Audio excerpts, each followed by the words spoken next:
And if both of these nostrils are breathing equal, it's called samswara.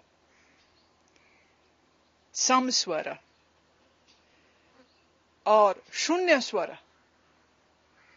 When this samswara is happening, this is the perfect time to meditate.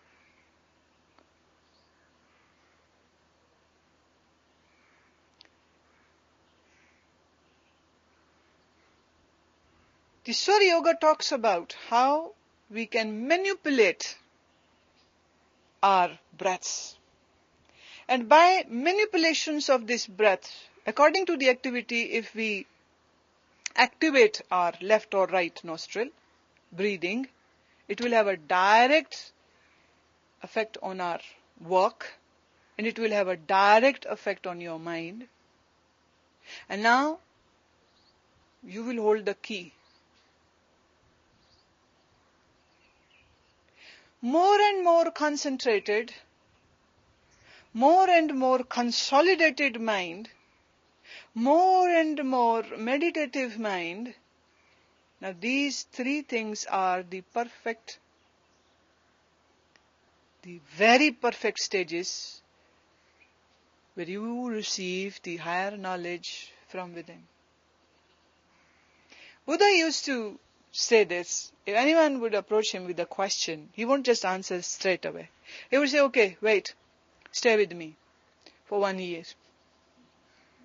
After 1 year, I'll answer your question.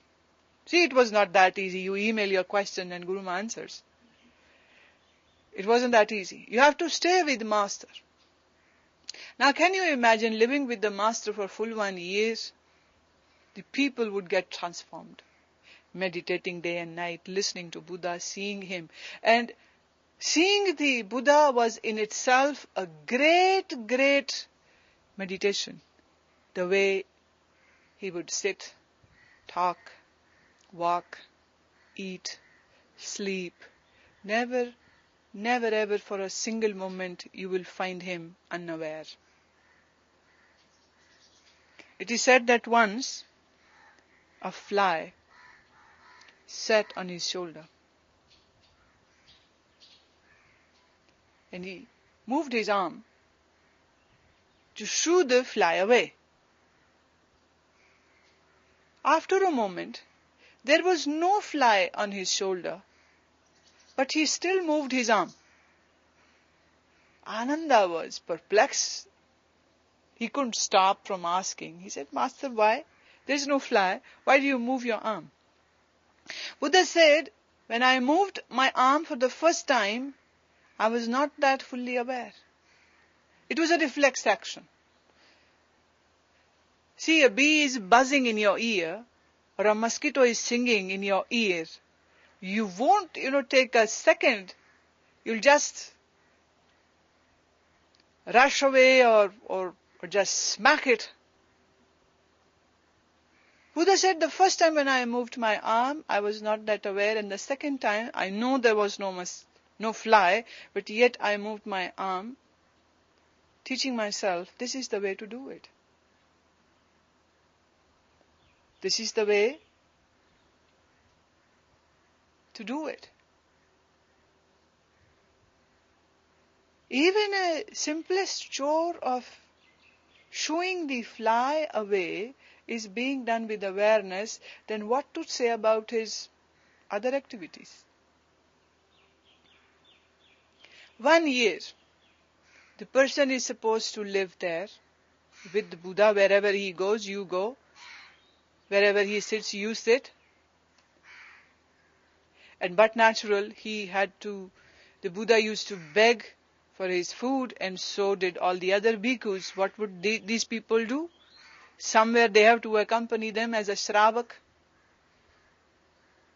The humbleness was taught from his act. The great master, the Redeemer, the great master is going to an ordinary man's house with his bowl and would stand silently at the doorstep, because the Buddhist bhikkhu is not permitted to yell, I am here, give me my food. You can't say it in this way. is such a rude and crude way. You are supposed to just stand on the doorstep and wait. If the people see, they will offer the food and say, if they see and they are not your devotees, or if they are not people who admire you, may just close their doors. Seeing that great master going from one door to another, and you are not allowed to go more than 3 doors. You can't pay visits more than 3. Later on, his inner core of disciples urged Buddha to relax it. So he said, okay, from now on it is 7 houses. And even after going to these 7 houses, you don't end up getting the bhiksha, the food. Observe fast that day. Being with the Buddha was not an easy thing. It would be very easy for people to run away. And this was the way of Buddha to test people if they have the real sincerity to seek to know. After 1 year, he would himself call the person and say, ask your question. By this 1 year, the question is vanished. Because the person's mind has calmed down, and in this calm, composed mind, the answers get revealed from within. Try this. You have a question, don't come running to me. Be silent for at least 3 days. Be awareful of your mind. Be awareful of your breath. And after 3 days, if you still don't find the answer, still don't come to Master, wait for more time, and more time.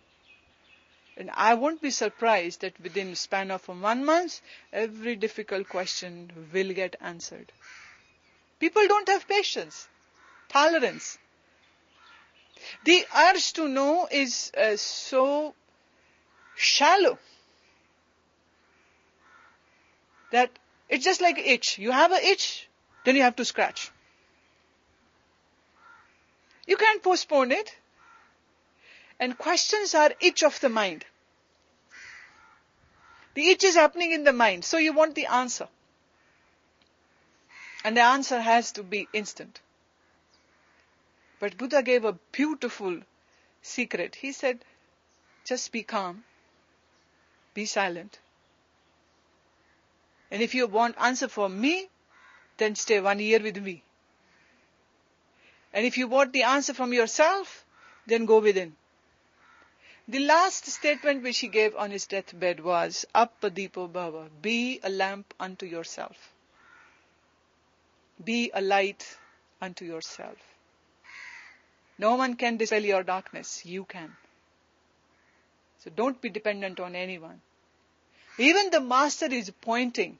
So don't bite his finger. Look towards that direction where the master is pointing. Don't bite the finger.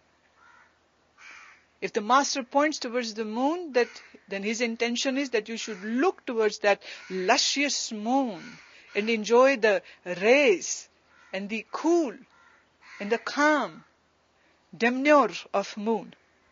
Don't bite the finger. So I say, look to yourself. Be aware. Live in this present moment. Live in this now. And this will open door of intuition and higher knowledge to you.